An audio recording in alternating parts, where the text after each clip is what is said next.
Hello বন্ধুরা, রয় রবীন্দ্রমুক্ত একাডেমিতে তোমাদের সবাইকে স্বাগত। আজকের ভিডিওটি সেই সমস্ত বন্ধুদের জন্য যে সমস্ত বন্ধুরা এবছর রবীন্দ্রমুক্ত বিদ্যালয় থেকে মাধ্যমিক পরীক্ষা দেবে তাদের জন্য।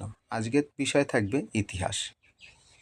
যে সমস্ত প্রশ্নগুলো প্রথম অধ্যায় থেকে আসে সেই সমস্ত প্রশ্নগুলো আজ আমি এই ভিডিওতে আলোচনা করব।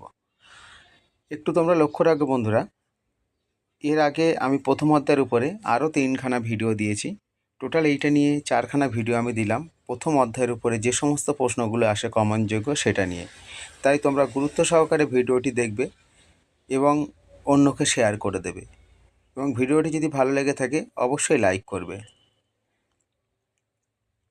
এবার যে তোমাদের সঙ্গে প্রশ্নগুলো আলোচনা করব তার প্রতিটি প্রশ্নের মান 1। প্রথম প্রশ্ন, কলকাতায় অ্যাংলো হিন্দু কলেজ কবে প্রতিষ্ঠিত হয় এবং কে করেন?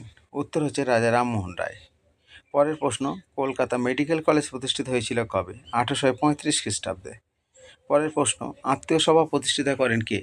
উত্তর রাজা রামমোহন রায়, 1815 খ্রিস্টাব্দে। পরের প্রশ্ন, বর্তমান ভারত কে রচনা করেন? উত্তর স্বামী বিবেকানন্দ। পরের প্রশ্ন, আর্য সমাজের প্রতিষ্ঠাতা কে ছিলেন? উত্তর স্বামী দয়ানন্দ সরস্বতী। পরের প্রশ্ন, ভারতীয় নবজাগরণের অগ্রদূত কাকে বলা হয়? উত্তর রাজা রামমোহন রায়।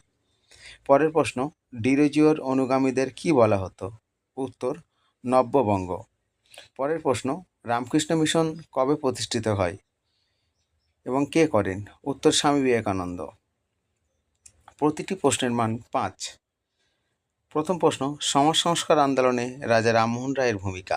পরের প্রশ্ন, ইস্ট ইন্ডিয়া কোম্পানির সঙ্গে নবাব সিরাজউদ্দৌলার সংঘাতের কারণ কী ছিল? পরের প্রশ্ন, টিকা লেখো, ভারত ছাড় আন্দোলন ও চম্পারণ সত্যাগ্রহ আন্দোলন। পরের প্রশ্ন, 1857 সালের মহাবিদ্রোহের ব্যর্থতার কারণগুলি কী কী? বন্ধুরা, এই যে প্রশ্নগুলো আমি দিয়েছি প্রথম অধ্যায় থেকে, এগুলো খুবই গুরুত্বপূর্ণ প্রশ্ন। অবশ্যই ভিডিওটি মনোযোগ সহকারে দেখবে এবং প্রশ্নগুলো পরীক্ষাতে যাওয়ার আগে এর উত্তরগুলো তৈরি করে যাবে। আর কোনো বন্ধু যদি প্রশ্নের উত্তর তৈরি করতে না পারো, যদি মনে হয় নোট ও সাজেশনের দরকার, তাহলে আমাদেরই সেন্টার থেকে স্বল্প মূল্যে নোট ও সাজেশান তোমরা পেয়ে যাবে। এই জন্যে যোগাযোগ করবে আমাদের সেন্টারের অফিসিয়াল নম্বরে 9088283819 এই নম্বরে, অথবা হোয়াটসঅ্যাপ করতে পারো এই একই নম্বরে। নমস্কার।